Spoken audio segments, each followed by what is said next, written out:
You talked about parenting, and fair. It may be a little cliche, or it may be a little esoteric, but in my mind, there is a really close parallel to parenting and leadership, and the parallel is this: when your child is young, you have to protect them. You teach them, you give them their foundations, and maybe even expose them to values.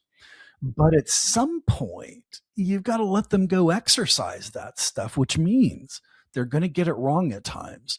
They're going to fall and they're going to skin their knees. And we have to allow that as part of the growth process because those inputs are so important.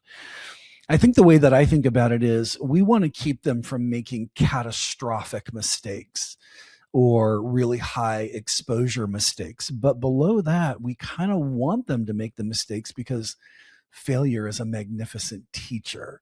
And for a lot of leaders that I work with, just the concept of letting people fail in the organization is just antithetical to how they think leadership should be.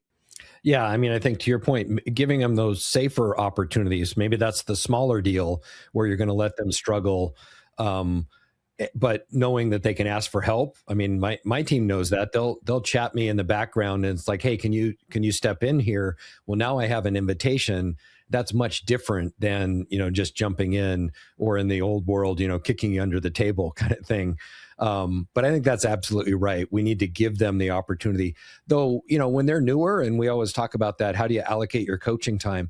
Boy, if they're being onboarded or they're a newer rep, they're going to get the benefit of the doubt. And so maybe that's we're selling with, or we're even modeling, right? We're going out and saying, hey, watch me. I'll lead this call. Now let's talk about it afterwards. And let's talk about what went well. What might you do differently? Or why did I do this? That's a great learning experience, but be intentional about it versus just saying, okay, well, this is too important, so I'm going to lead it. And the rep's like, well, what am I doing here? Right. So, I think just making that decision, are we coaching them? Are we co-selling? Or are we really, leading or modeling? That's a different role that you're playing, and we should determine that in advance.